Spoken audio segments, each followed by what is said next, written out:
What's up, everyone? Tag a friend and let them know we're about to get into it.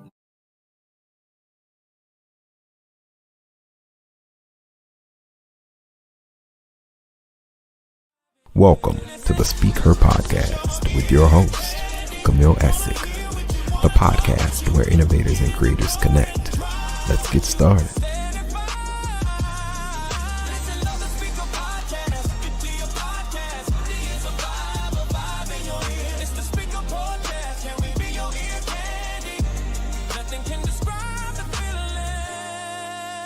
Help keep the Speaker Podcast ad-free. Hit the link below and buy me a coffee. Your support keeps the podcast free of interruptions while bringing you more impactful conversations. Hi, everyone. Welcome back to the show. Please share this and tag a friend who needs to hear this.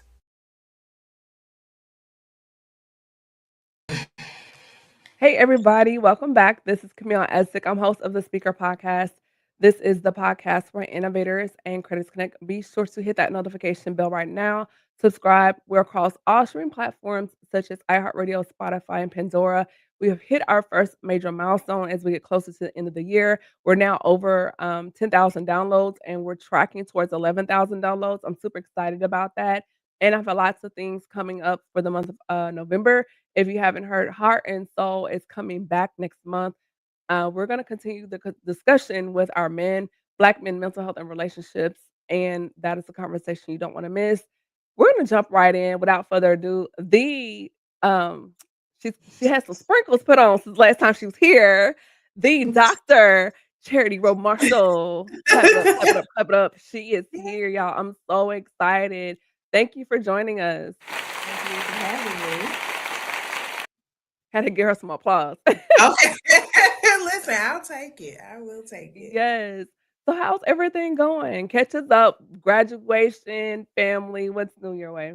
Sure. So, wow, finally finished, literally, not just figuratively this time. So excited to have completed my doctorate in May. I honestly thought that I was going to take some time off, but that's literally not how it worked out. The Lord blessed me with an incredible opportunity, and I hopped right into my job as the executive director of STEM Foundation, previous scholarship foundation, right after graduation. So I've been working. I've been busy. I have been doing all the same things with my littles and wifing and church and all the things. So literally staying busy, but excited about the things ahead.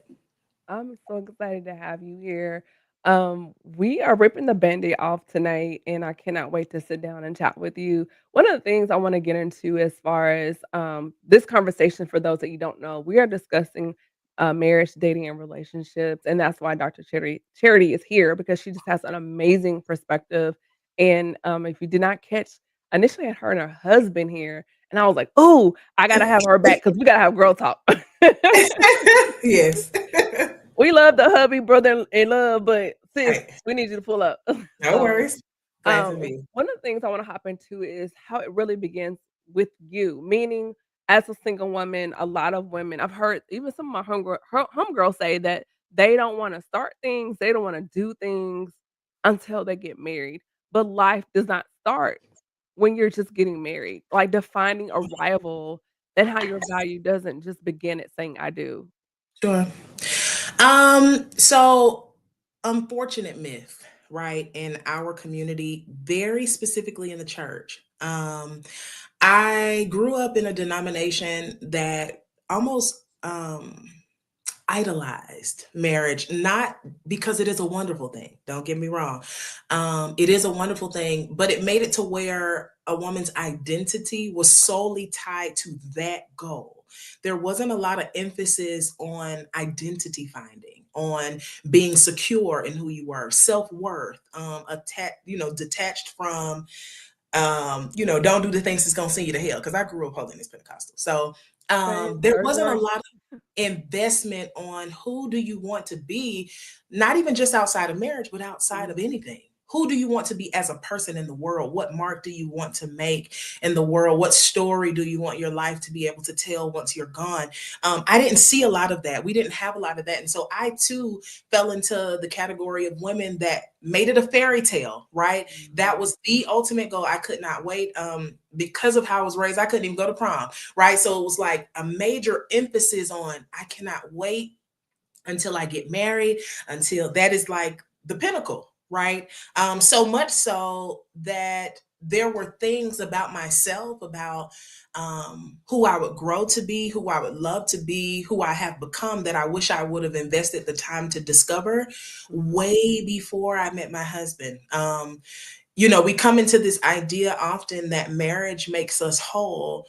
But the truth is, the best kind of marriage, or the most successful marriage, is when both people come in whole.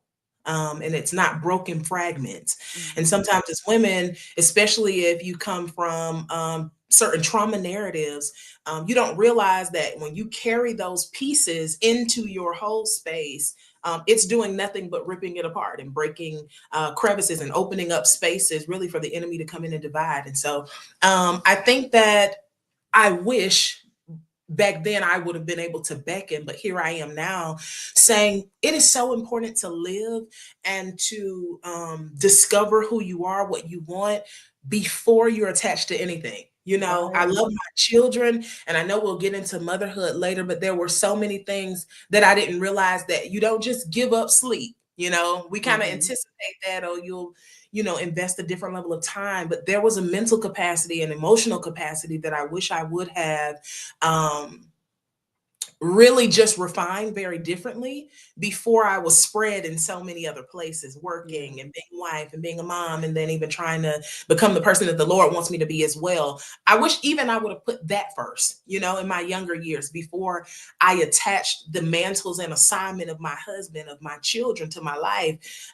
There is a lot of me that would advise single women, figure out who you want to be in the natural, but also fine tune who you're meant to be in the spirit before you acquire another assignment. Being married is an assignment. You carry your husband's mantle very differently. You will carry the assignment of your children until they're old enough to realize who and what they are called to be.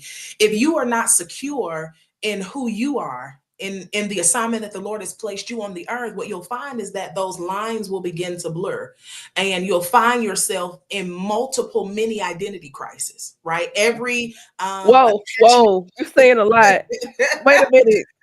Sure. Let's unpack that. Multiple identity crises. Sure. Can you unpack that for us? Because you are dropping gems.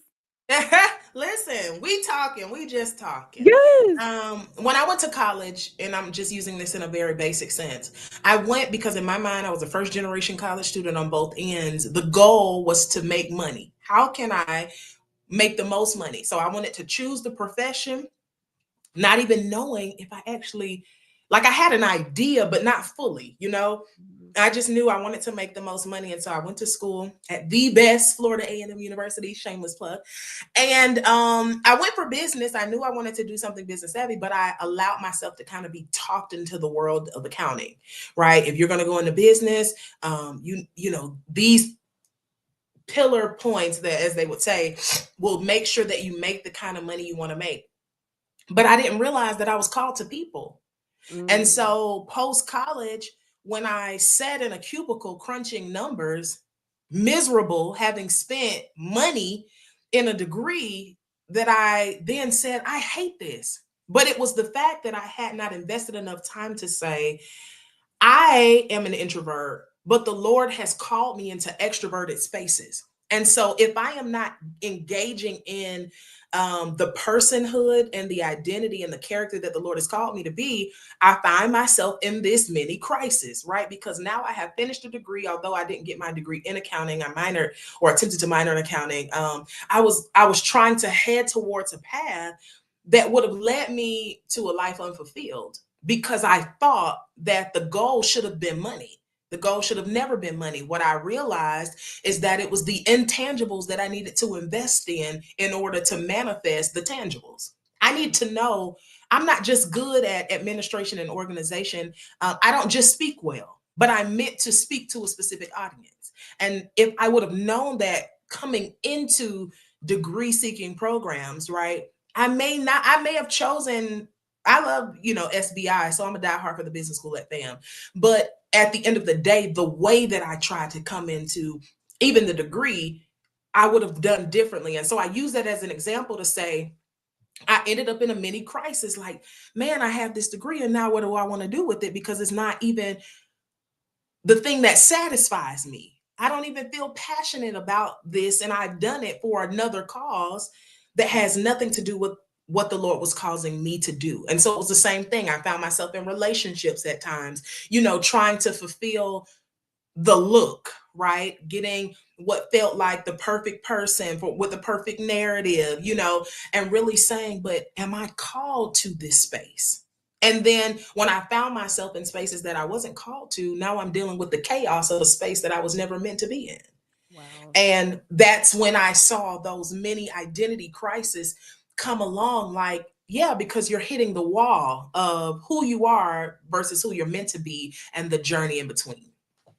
That is so good, Dr. Charity. And one of the things you touched on was exploring your identity and yourself prior to getting married. And a few years ago, I was in a relationship. He was talking marriage, told our families he wanted, thinking about the future and plans to get engaged the following year.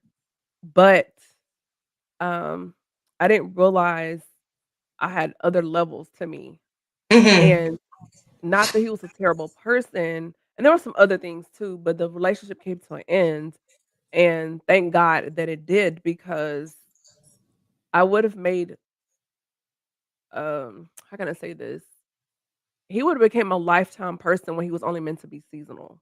Mhm, mhm, And mhm. I was at a certain level of Camille, but naturally and spiritually, there were other levels to myself that I didn't realize that God was gonna introduce me to another level of me, Sure, but sure.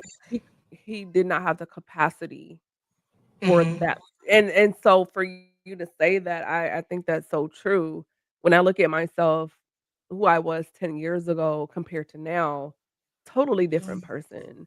And sure. dating and being in a relationship where non-confrontational personality, Mhm, introverted, I mhm, wanted you to mhm. like me and just would go along, even though if deep down I didn't like it or didn't want to, Sure, because I wanted to be the good girlfriend and people sure. pleaser. And I was like, "Girl, no, I did not make you to be a doormat." And Yeah. so going to the military was really the place that he used, of all places, being 3rd generation apostolic, he sent me there for me to Sure, find my voice and a backbone.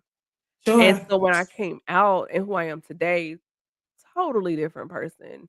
I And when I understand. was able to use my voice and say no for the first time, oh, it set a lot of people off, like, "Camille said no?" Yeah, Yes, no. And yeah. and and now, like, I'm more sure of myself, my confidence, has changed. I'm talking to people like, you couldn't get me to do that. And so it's making me realize affording me to realize the fact that God will take the single time to fashion me, not only Mhm. for the other person, but for myself and for him.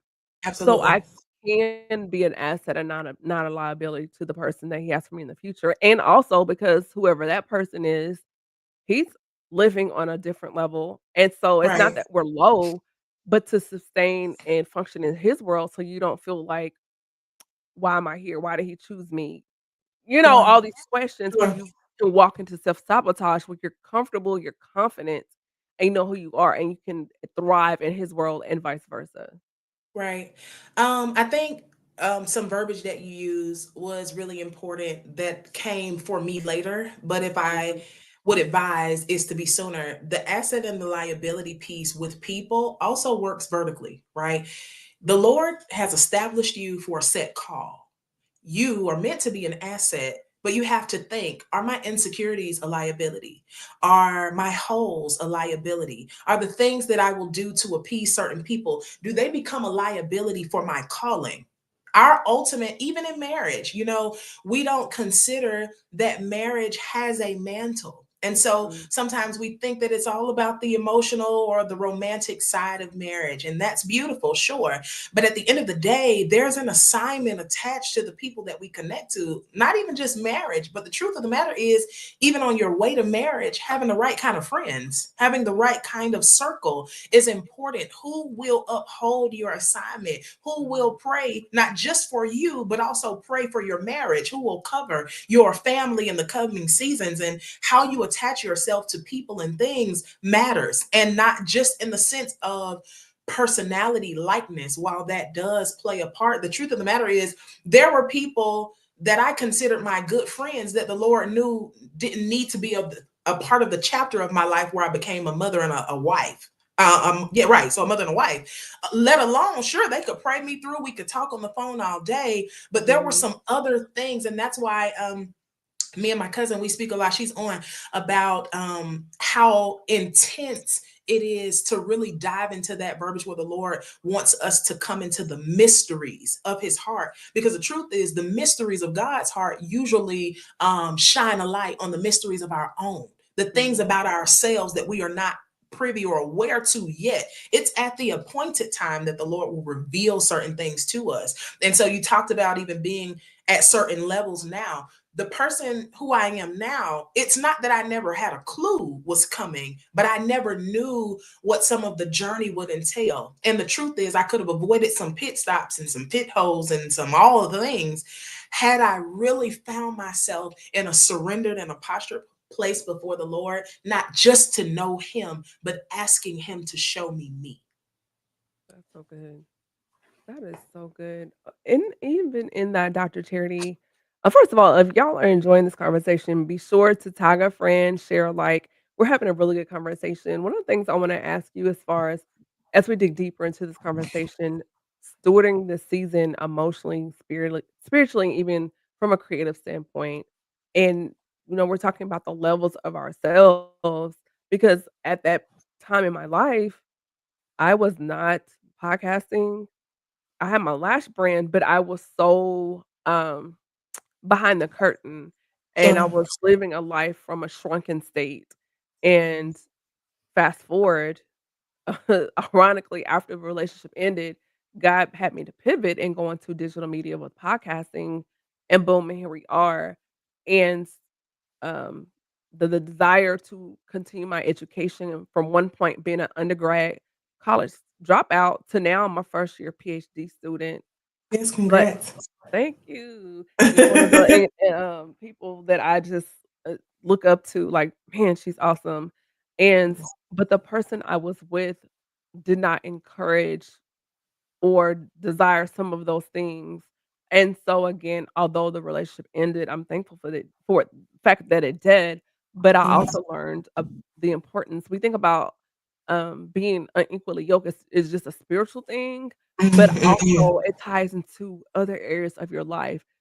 Do you have the desire to start a business, or do you have the desire to further your education? Do you like to travel? Do you like new Yes. things? Yes, the spiritual part, the church part matters, but there are other components of our lives that falls under that umbrella of whether we're, yoked unequally or not. For sure. So I love, I'm telling on myself, but I like the Bridgerton series, right? Yes. And it highlights an era where marriage was more transactional, right? While it is not that deep for us now, I think Mhm. that sometimes we fail to realize that even the people who love the Lord, um, and are called according to his purpose, Mhm. everybody has their own stuff, right? So you can love him, you can speak in tongues, read your Bible 3 times a day, and be a horrible steward of money, right? Or you can have different vices that go against the will of the Father. Mm. Who you marry, and I liken friendship in the same way, right? But who you marry matters outside of the four walls of the church and outside of their relationship with God. That is why I go back to saying, like, how I wish um someone would have told me, right? But now I tell everybody that I'm that's single and waiting and looking. you really need to get in the trenches of who you are and who you are meant to be. Because let's say, if you, everybody wants to be a millionaire, right? So everybody, but are you actually preparing, budgeting, being financially disciplined enough for that lifestyle? And then whoever you're going to attach to you, are they capable of going in the direction where you are asking the Lord to bless, to Or favor, learning together. At least or working learning towards it, yes. together? Right. It matters. But I use that to say everybody wants to be a millionaire, but we're talking about other things, right? If you're called to be a preacher, you're going to need somebody that knows how to intercede, right? And we're not talking about coming to the table with a level of perfection. What I'm more so mentioning is a level of awareness, heightened awareness, right? Even I am not the person yet who the Lord has called me to be, but being aware of who I am now and being aware of where I am going helps me decide that relationship, that friendship, that may not be the best for me, right? A friend of mine, she's a soror of mine, and she talks a lot about how earlier on, one of the things that she was very intentional about is the fact that there is an addictive personality in her bloodline, right? And so because she knew that, the way that she would steward herself as a gift for whoever the Lord is preparing for her is to be able to say, if you struggle with discipline, if you also have an addictive person, you have something that you can't, you and I might not need to come together, because I already know how Paul talks about everybody having a thorn, right? We have to come into knowing not just the great parts about us and how the Lord will use us and favor us and platform us.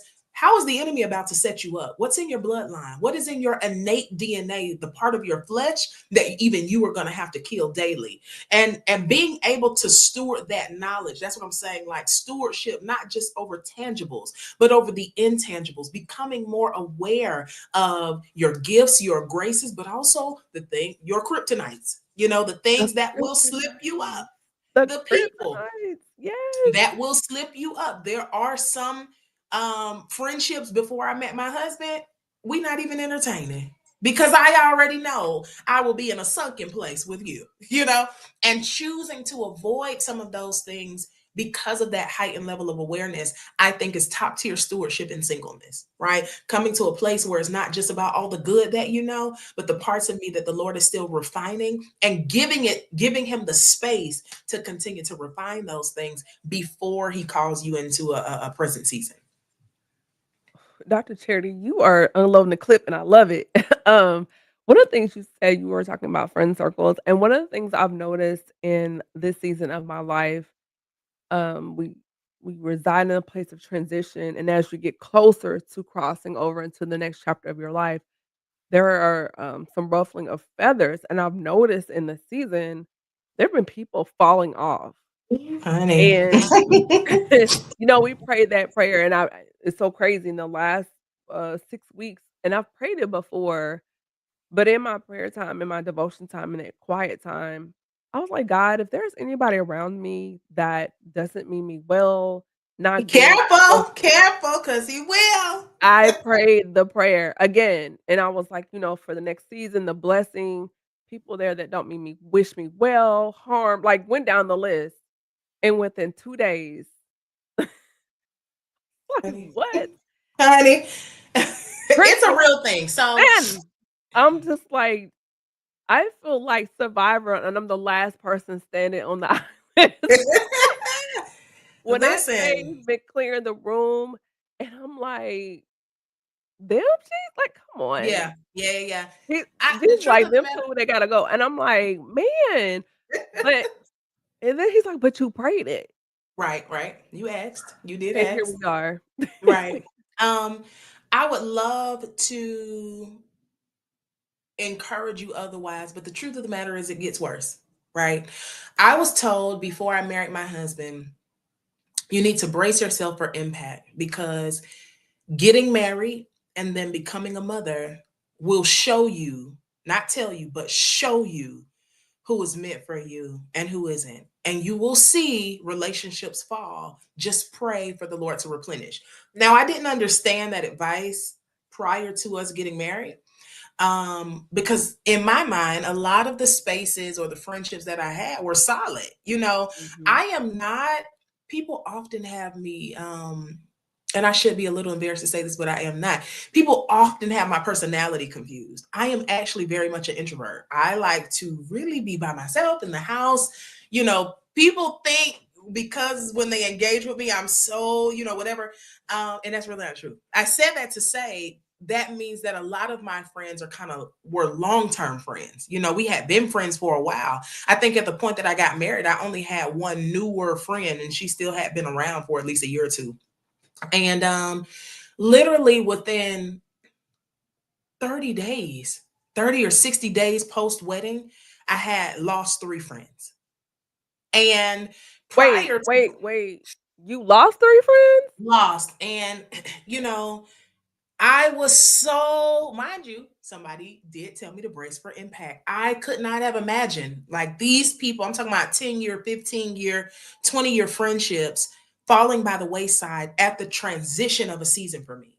And so it hit my husband and I really, really hard. We could not wrap our minds around it, but you know what? We were like, we're going to press forward. Moving into motherhood, which is a whole nother story for me because I lived most of my life believing that I wasn't going to be able to have children naturally.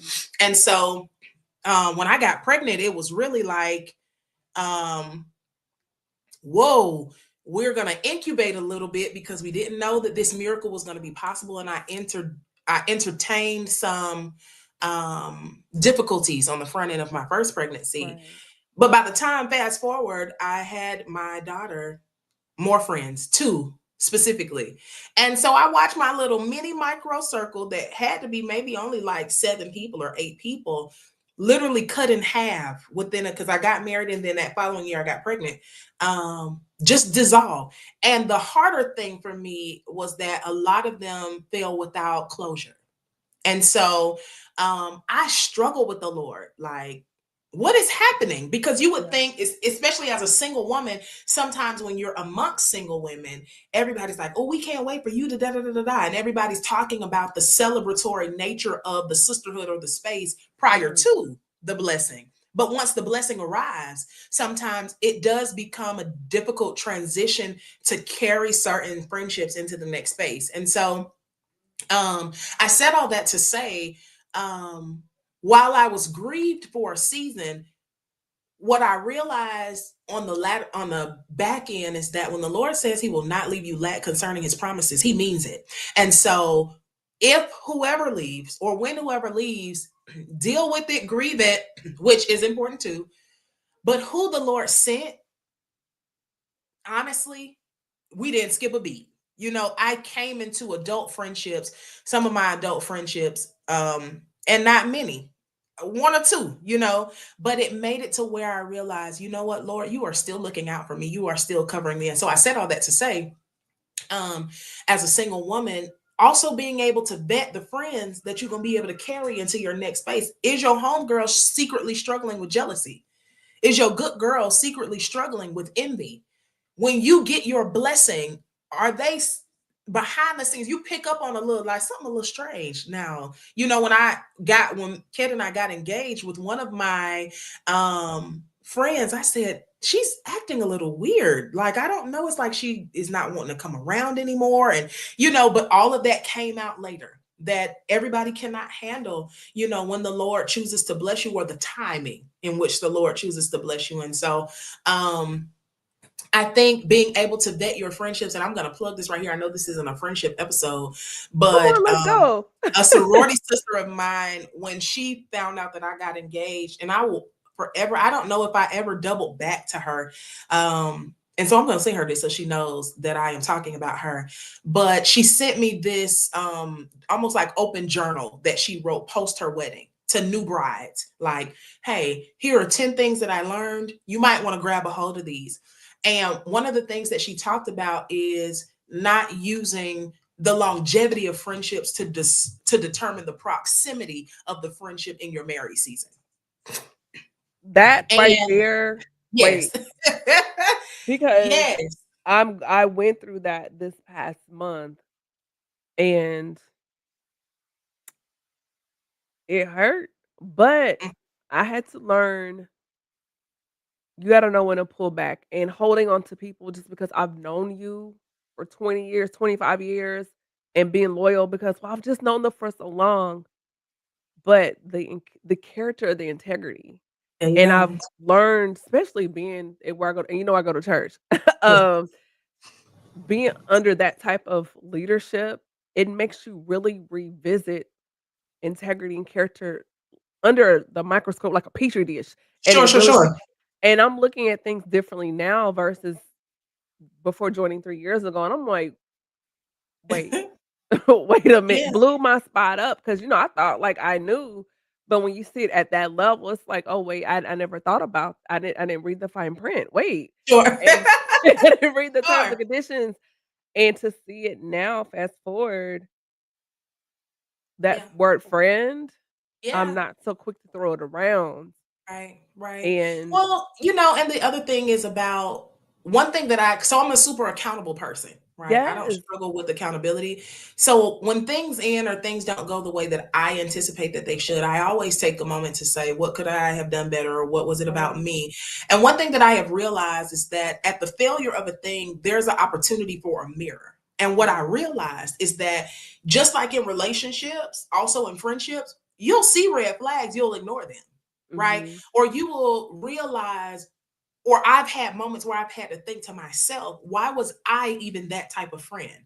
Right? Because I had to come, and I'm talking about me, not y'all. Right, Okay. no, But my that's personal good. No, testimony yes. was Right. about I did for a long time struggle with that hero complex. I Mm. struggled with that savior, wanting to be there and help and do and become and all the things.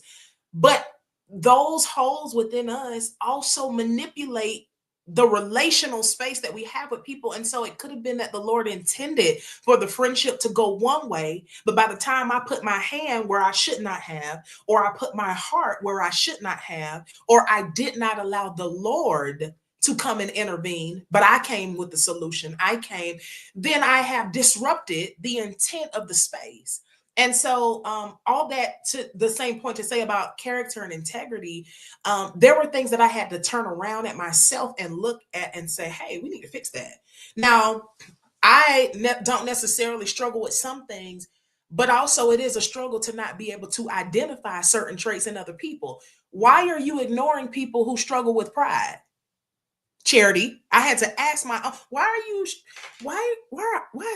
no, it's too many insecure. Somebody got to be sure themselves in your circle, because if it not, you need to figure out what your magnet is attracting to. And that's in the romantic and the friendship space as well, right? Who are you attracting? What are the things that you are not allowing the Lord to deal with? What are they attracting you to, right? And then when you find yourselves in some of those failed spaces or those lessons, right? Realizing, you know what, I never even had to learn that. I could have called that out. I could have really asked the Lord, just like in my romantic space, that I want the Lord to be the center. In my friendship spaces, I want the Lord to be the center too. And usually, when you start inviting the Lord into your friendships, just the way that you invite him into your dating spaces, he'll be like, let me show you this right here. Let me expose this about them, but also about you. Yeah. So that moving ahead, you don't settle, even for friends, right? Because, oh, I've known so that's my sister for 20 years or so and so. No, no, no. Sister at this point in her adulthood might be dealing with some envy, and she might need to deal with that. And that's not your job. That's the Lord's job. And so, being able to check even those spaces within ourselves as we are also evaluating how we ended up in certain spaces, I think that dual process helps to build our character and integrity. I love all of that. So as we turn the corner in this conversation, outside of a romantic, relationship like your marriage, what does wholeness look like for you? How do you define that? Um, so transparently speaking, coming from the traumatic background that I have come from, um, wholeness meant dealing with the secret spaces that I didn't want to deal with, because I didn't need for my husband, and I definitely didn't want for my children to deal with my stuff. I only knew that though because I grew up in a house with a parent that I didn't realize until I was an adult had been dealing secretly, emotionally, and mentally, and even with spiritual trauma that trickled down into the way that they managed their household as a wife and as a mom. Um, Wholeness for me meant truly exposing and dealing with my own secret spaces, Mm. right? The things that were hard for me to kind of wrap my mind around, the things that, so for instance, most people know that I sing. Um, Very and well. and for many years, I found myself comparing, but secretly, not to other people, right? I was secretly comparing. And I remember being at a conference with a sister friend, and I think she's actually on. And I was sitting and watching someone sing. And I remember internally telling the Lord, like, see, this is why I can't do that because I don't do that like that. Right? Secretly, never anything that anybody else could pick up on. And I remember in her prophetic nature, her whispering to me, not only is that going to be you one day you will take this same kind of space, but you are going to kill it because there is going to be someone who needs to hear your sound. Dealing with sound from a person who had been silenced was an uphill battle, right? I wanted to be quiet because it was easier to be quiet. And to point back to your question, that's what I'm talking about in the sense of wholeness. It was dealing with that inner thing. That was nothing that no one else could see. Not necessarily a vice that was visible, right? It wasn't something that spilled over and y'all had to see me in several mug shots or, all the things. And whatever your thing is, that's your thing. How it comes out, we want the Lord to heal it however the Lord heals it. But I'm talking about, for me, wholeness wasn't just about what could manifest externally. It was about the deep rooted work internally. Having a whole mind, right? I don't just want to have a whole lifestyle. I don't want to just have the husband and the children, but be secretly like in and out of the psych ward because I cannot have peace at home or peace in my mind, peace in my spirit, right? Right. The fruits of the spirit, we often learn them in a very trivial way. But the truth of the matter is they're a great compass for wholeness. Because if you don't have joy, you may need to check something at the door. If you don't have peace, you might need to look at something inside, and let's say it could be caused by something externally, right? But if I don't have love, if I can't walk in love, real love, I'm not talking about, the kind that just lands you in the bedroom with your spouse. I'm talking about those people that you have to walk by on Sunday morning on your way into the sanctuary, right? Or having to love people who have wronged you, forgiveness, right? The real big one in the room, the real elephant in the room. The real F word. Listen, having to forgive people in spaces that will never offer you an apology, right? Or conversation. Or the conversation. That was and is, and it became the benchmark for wholeness for me. I said, I don't want to just look good. I want to be good. I don't just want to sound good. I want to feel good within my actual self. I don't even just want to have good. I want to produce good. Because the other thing is that when you are broken, even if you package it up nice, brokenness still bleeds. People will feel it. People will see it eventually. You can hide it for some time. But I think that's what we are seeing at the celebrity level, in a sense. We are seeing broken pieces, the consequence of living secretly with broken pieces. Suicide rates being at an all-time high with people who have millions in the bank. That's because there is a level of wholeness that we are not, we have misguided for what's visible, what we can put together well. But for me, I came into a place, and this was after I decided to be in therapy and stay in therapy. And even right now, I am in therapy. My husband and I, we have a marriage counselor, not because things are good. She's just there for the month. Hey, we checking in. Because why? I realized that in order to keep peace, to keep joy, to keep wholeness, there is a constant work that I have to surrender myself to.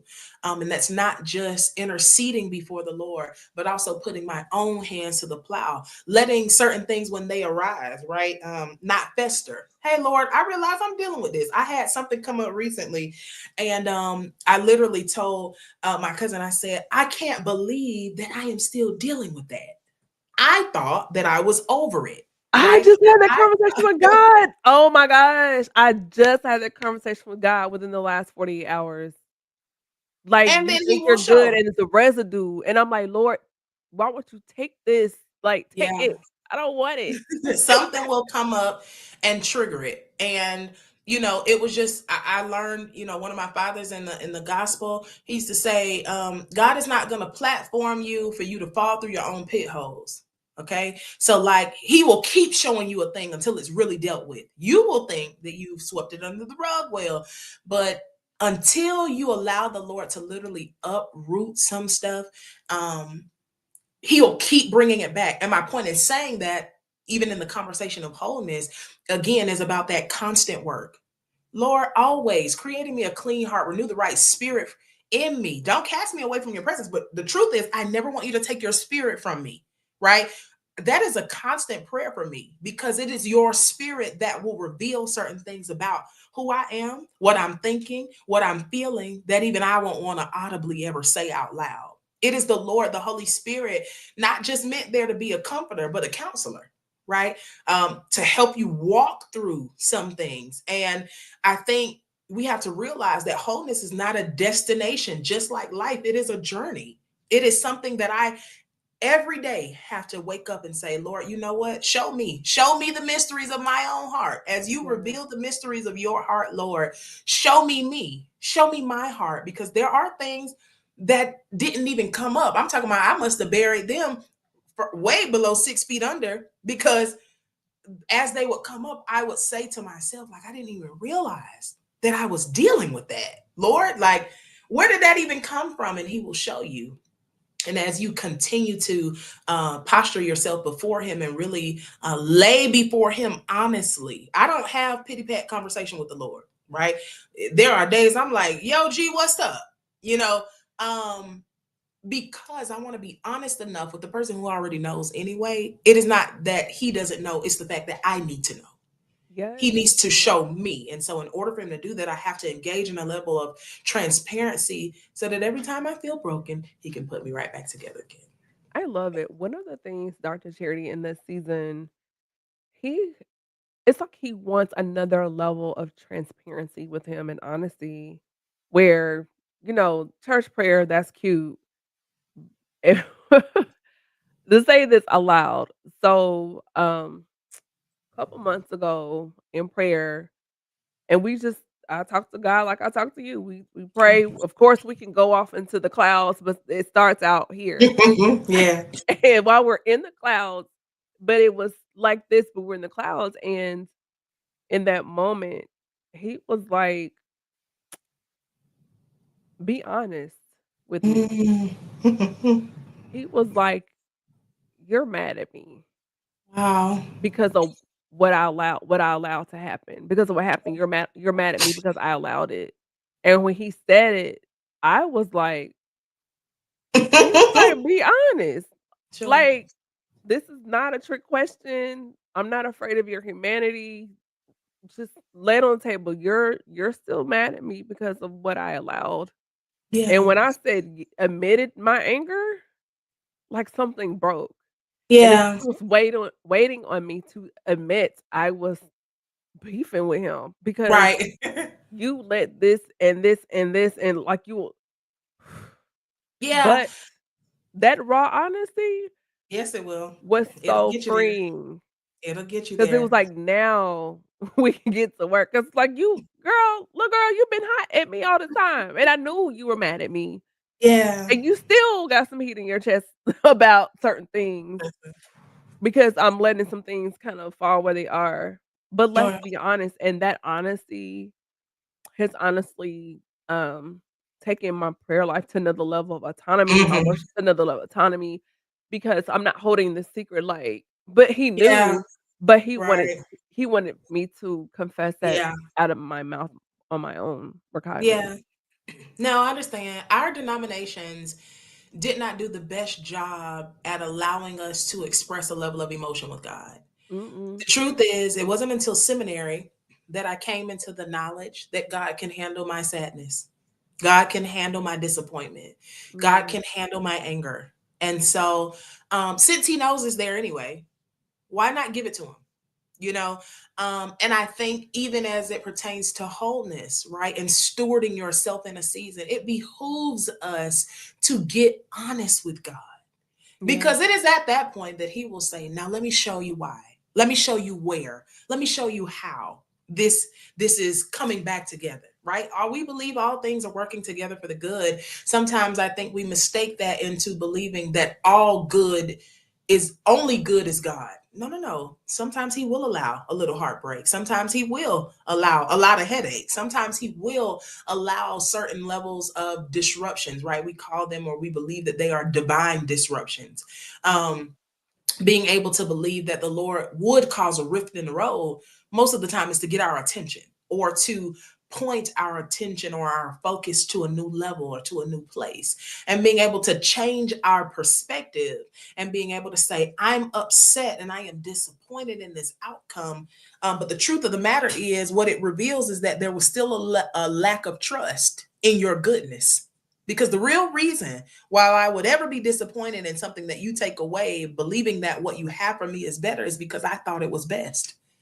There was a level of control that my lack of trust would manifest sometimes in the form of my own anger and my sadness with the Lord. Right? I'm sad with you, but why am I sad with the one who knows my beginning and my end? And He knows who will be, He knows the private conversations, He knows what's ahead. That's because I was struggling too with my own lack of trust. Lord, I wanted this. There were some things that the Lord literally said no, and I would turn around and say, but God, I want this for me. And you know what He would say? Have it. Have at it.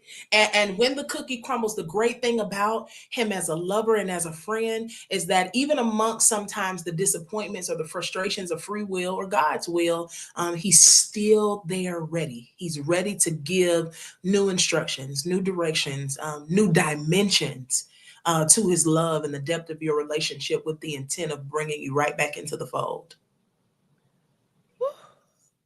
Sister, I gotta bring you back for part 3 because you are just like sprinkling us with the information, and I appreciate it. One more question Sure. before we wrap up. One of the things I want to ask you is, how is it for women, or why is it, I should say, ignoring red flags is also often rooted in low self-esteem? You know, that's so multi-layered. I'm going to try to give you We the may have to, elevator. like, pause and come back, but I just had to throw that one out there. Sure. So the quick answer I would be able to say is, it is often that we don't even realize how insecure that we are. Mhm. Therefore, we make very insecure decisions with people and other things. I may not have realized that I struggle with the need for affirmation, but I find myself in spaces then needing validation that I don't actually need. And so when that space comes to a demise, I'm at a quagmire, right? Not realizing that it was my own stuff, right? It was this own crevice that somebody or something or even a spirit was able to peep out before I was, right? And come in and take root and take control. Um, One of the things that I found about ignoring red flags, whether we're talking about in the romantic sense or the platonic sense, just like I was sharing about that lack of trust in God, right? How that exposes, like, why would we settle when He has set something aside for us? Why would we settle when we've been set apart for something? The other part of that is because most times we need to deal with the fact that life has convinced us of a worth that's beneath the worth that He has set aside for us. And so I talk a lot about, I'm a plus size girl and I'm good with that thing now. So people don't have to worry. But way back when, elementary school me, middle school me, when I first gained my weight and kids were mean and nasty, there was a part of me that thought I needed to accept it. Whoever wanted to accept this thing that I've let other people put on me as a flaw. Right. And so I spent my late teen going into adult childhood years, accepting the type of person, right, that wasn't for me, but because they wanted me, right, I thought that I had to just meet them in the middle, right?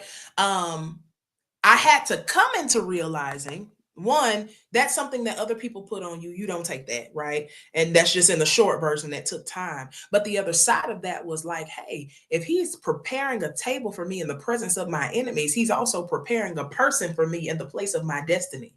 And I never have to settle for what I think accepts me, because the truth of the matter is, he is going to invite a person that he has appointed into my space that will love every single crevice, every single, And okay? he don't play about you either. Let Loves somebody mess around and find out. listen. And so, I mean, it's that. It is the point that we need to also be honest with ourselves about the holes that are on the inside. If you are struggling with the thing, or you realize, like, you know what, I don't feel the prettiest, we don't need to keep finding ourselves in spaces that make us only feel pretty in public, but they mismanage and misuse us in private. What we should do rather is deal with the person who is struggling with the physical appearance of who you've come to be. Let the Lord build you up and boost your confidence, so that as you enter back in the space where other people have to present themselves worthy, right? You'll be able to say, oh, no, no, no, not that. Not that. We're not doing that, because I know who I am. I know whose I am, and I know what I bring to the table. And choosing to get to the point in your singleness where you aren't bringing your traumas, you aren't bringing your insecurities, you aren't bringing your holes, it's going to set you up for a different standard of people, of life, and to where you won't find yourself settling, but people will have to raise themselves to your standard. And they will. The right people will raise. I love it. One thing from our co-host, she has a quick question for you, and then we're gonna wrap up. Before we wrap up, what are your key takeaways from our conversation, and where can our listeners find you on social media? Sure. So I'm all things, man, it should be Charity Danielle on everything. Now I did tag them two little letters that I worked hard for. So you'll see that on social media platforms, but most things are _ Charity Danielle, or Facebook Charity Danielle. There isn't anything new on YouTube yet, but I will say that the Lord is finally dusting off the cobwebs from some things, and we're considering launching out into the deep. So you'll see some other platforms coming up and see some other things that I think are worth following. As far as key takeaways, the best compass for holiness are the fruits of the Spirit, and that's not to be deep. That is in a very literal sense. If you find yourself with broken fragments of peace, of joy, of love, double back to that inner space with you and the Father, and ask the Lord to heal and repair that in the secret place and in the secret time, but in the single time. Because I'm going to tell you, just like with school, it's easier to do when it's just you. Once you add other people into the mix, it becomes a more complex dynamic. Marriage is not the goal. Mantle is. Okay. And so when you get to the point where you realize that it's not about this visible idea or aesthetic, that you need to strive for, but it is about perfecting the mantle and the mission that the Lord has placed on your life as a person for marketplace and for ministry, you'll realize that marriage is really an embellishment to the belt that you'll wear of jewels. And lastly, it is that the same rubric that you would set forth in your romantic spaces, put it on your friends. Your friends matter. Now and later, your friends matter. So That's so good. That's why you're here, and that's why you're coming back. I remember anytime. seeing you are the bomb.com, like gem dropper, just full of wisdom. And I think this conversation long overdue, and we're gonna continue to have this because I feel like for women, particularly Black women, we need to have these conversations to look at ourselves as people, as individuals, especially right now in this society that is got their foot on the gas trying to erase us even more. The effort is in overdrive and it's insane. Right, right, And right. so this is the time in this space for us to really hold each other accountable, hold each other together, hold each other's arms up and get through this and check on each other and have these real conversations. Not, yes, we want to be married, Sure. but just living the single life safe and being successful at it as just as individuals. I think that is so important. Yes, absolutely. And to add as another note, marriage is so beautiful. Okay. Don't get me wrong. Motherhood is so beautiful. It is work, both things, but it is beautiful. So it is a beautiful thing to desire. You will just enjoy it differently if you come into that thing with a different level of.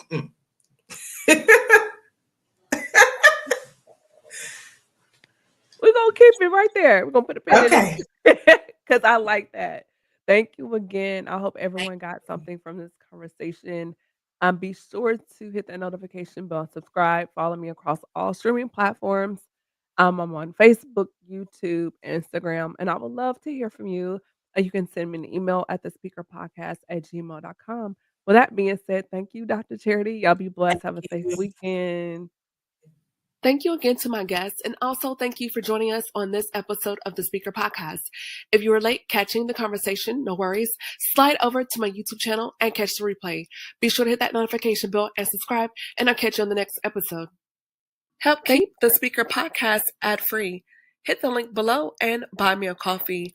Your support keeps the podcast free of interruptions while bringing you more impactful conversations. Thank you for tuning in to another episode of the Speak Her podcast. Be sure to follow Camille on Instagram at camille.essick, Facebook at the Speak Her podcast, or www.camilleessick.com.